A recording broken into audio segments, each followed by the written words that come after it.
नमस्कार। आज हम एक बहुत ही दिलचस्प विषय पर बात कर रहे हैं, भावनाओं को संभालना, उन्हें रेगुलेट करना। हाँ बिल्कुल। और इसके लिए हमारे पास the complete guide to emotional regulation से कुछ खास बातें हैं जिन पर हम थोड़ी गहराई से चर्चा करेंगे। मकसद ये है कि हम समझें कि भावनाएं आखिर हैं क्या, कैसे काम करती हैं, और फिर उन्हें संभालने के लिए कुछ प्रैक्टिकल तरीके क्या हैं जो साइंस पर आधारित हों। क्योंकि अक्सर लगता है ना कि भावनाएं बस हावी हो जाती हैं, शायद इसलिए कि बॉडी का रिएक्शन दिमाग से तेज होता है कई बार। बिल्कुल, और ये समझना बहुत जरूरी है, जैसा कि गाइड भी कहती है कि भावनाओं को कंट्रोल करने का मतलब उन्हें दबाना नहीं है। बिल्कुल नहीं। बात है रेगुलेशन की। अच्छा। मतलब ये संभालना कि कोई भावना वो कितनी देर रहती है और हमारे एक्शन पर, हमारे व्यवहार पर उसका कितना असर होता है। ये एक स्किल है, इसे सीखा जा सकता है। तो फिर इस गाइड के हिसाब से भावनाओं के कुछ पहलू होते हैं, शायद तीन मुख्य पहलू बताए गए हैं। एक तो है शारीरिक, मतलब बॉडी में क्या हो रहा है, जैसे दिल तेज धड़कना या सांस का ऊपर नीचे होना। दूसरा है संज्ञानात्मक, यानी हमारे विचार, हम उस सिचुएशन को कैसे देख रहे हैं, क्या सोच रहे हैं उसके बारे में। ओके।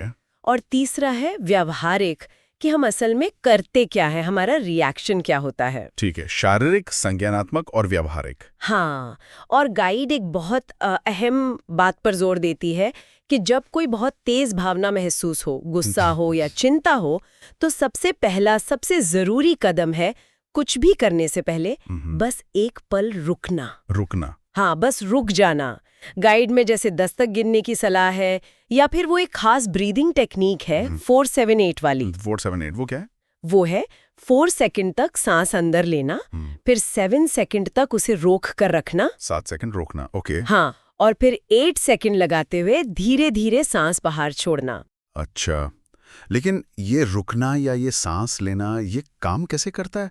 मतलब दिमाग पर क्या असर होता है इसका? गाइड समझाती है कि ये सीधे हमारे नर्वस सिस्टम को शांत करता है, खास तौर पे वो जो 4-7-8 वाली सांस है। और ये हमारे दिमाग के उस हिस्से को एक्टिवेट करता है जो सोच समझकर फैसले लेता है, प्री फ्रंटल कोर्टेक्स। अच्छा। तो हम एकदम से रिएक्ट करने के बजाय थोड़ा सोचने का वक्त निकाल पाते हैं, कंट्रोल वापस आता है एक तरह से। ये तो दिलचस्प है। मतलब पहला कदम हुआ रुकना और सांस लेना। इसके बाद गाइड कहती है कि अपनी भावना को पहचाने और उसे नाम दे, लेबल करें। हाँ, मतलब सिर्फ ये नहीं कि मैं परेशान हूँ, बल्कि थोड़ा और साफ तौर पर, जैसे मुझे अभी चिंता महसूस हो रही है क्योंकि मुझे डर है कि शायद मैं ये प्रेजेंटेशन ठीक से न दे पाऊँ। गाइड में UCLA की एक रिसर्च का भी जिक्र है जो कहती है कि भावना को नाम देने से ही वो थोड़ी काबू में आने लगती है। इसे अफेक्ट लेबलिंग कहते हैं। यानी सिर्फ नाम देने से? ये कैसे होता है? हाँ, गाइड के अनुसार जब हम भावना को एक स्पष्ट नाम देते हैं तो दिमाग का जो भावनात्मक केंद्र है, एमिगडाला, वो थोड़ा शांत हो जाता है, और जो सोचने वाला हिस्सा है, प्रीफ्रंटल कॉर्टेक्स, वो ज्यादा एक्टिव हो जाता है। तो एक तरह से भावना की जो तीव्रता है वो कम हो जाती है। कमाल है, सिर्फ नाम देने से दिमाग का बैलेंस बदल जाता है। अच्छा, तो रुक गए, सांस ली, भावना को नाम दिया, फिर गाइड कहती है कि उस ट्रिगर को समझें, आखिर ये भावना आई क्यों, किस बात से शुरू हुई। और ये भी देखें कि जो रिएक्शन हो रहा है, क्या वो उस सिचुएशन के हिसाब से ठीक है या कुछ ज्यादा हो रहा है, कहीं ये कोई पुराना पैटर्न तो नहीं है। अच्छा, मतलब थोड़ा विश्लेषण करना। हाँ। और यहीं पर गाइड एक और तकनीक बताती है, कॉग्निटिव रीअप्रेजल, मतलब स्थिति को एक नए नजरिए से देखना, परिप्रेक्ष्य बदलना। कॉग्निटिव रीअप्रेजल जैसे कोई उदाहरण? जैसे गाइड में दिया है कि मान लीजिए किसी ने कुछ कहा और आपको लगा, अरे इन्होंने तो मेरा अपमान कर दिया। हाँ, होता है ऐसा। तो रीअप्रेजल का मतलब है आप सोचें, हो सकता है उनका दिन खराब गुजरा हो, शायद ये मेरे बारे में है ही नहीं। अच्छा, तो ये भावना को नकारना नहीं है? नहीं, बिल्कुल नहीं, ये बस उस पर आपकी पकड़ को, आपके नजरिए को बदल देता है। और क्या तरीके हैं इसे करने के? गाइड में कुछ और है? हाँ, गाइड इसे काफी अहम मानती है। इसमें यह भी है कि आप स्थिति को अलग अलग एंगल से देखें, या सोचें कि लंबे समय में इसका क्या असर होगा, या किसी भरोसेमंद दोस्त की नज़र से देखें। मकसद यही है कि जो आपका पहला एकदम से आने वाला रिएक्शन है, उस पर सवाल उठाएं और थोड़ा संतुलित नजरिया अपनाएं। समझ गया। अच्छा, एक और बड़ी दिलचस्प बात थी गाइड में, वो 90 सेकंड वाला नियम, डॉक्टर जिल बॉल्टे टेलर का। हाँ, वो बहुत ही अहम है। गाइड बताती है कि देखिए, केमिकल लेवल पर शरीर में कोई भी भावना एक लहर की तरह उठती है और वो शारीरिक प्रतिक्रिया सिर्फ 90 सेकंड्स तक चलती है। सिर्फ 90 सेकंड? हाँ, अगर बहुत जरूरी है, अगर हम उसे अपने विचारों से, अपने मन में चलने वाली कहानी से और हवा ना दें।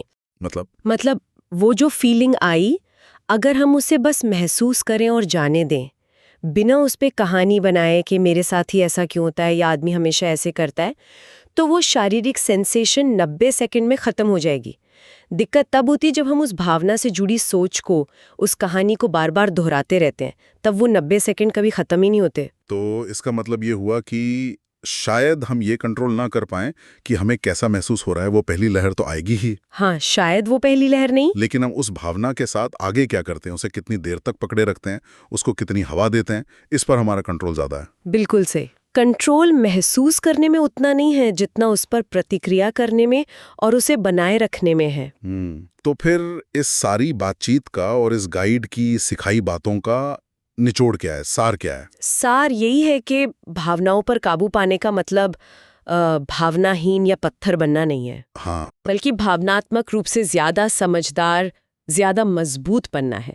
आप गहराई से महसूस करें, बिल्कुल करें, लेकिन आपके काम, आपके एक्शन वो सोचे समझे हों, तर्कसंगत हों। सही कहा, गहराई से महसूस करना लेकिन सोच समझकर कदम उठाना, यही असली ताकत है शायद। बिल्कुल। और शायद हमारे सुनने वालों के लिए एक सोचने वाली बात ये हो सकती है कि देखिए, ये जो इमोशनल मैनेजमेंट है, ये कोई मंजिल नहीं है कि बस पहुंच गए। ये एक लगातार चलने वाला अभ्यास है। प्रैक्टिस। हाँ, प्रैक्टिस। तो आज हमने कई तकनीकों की बात की, रुकना, सांस लेना, नाम देना, नजरिया बदलना, वो 90 सेकंड का नियम समझना।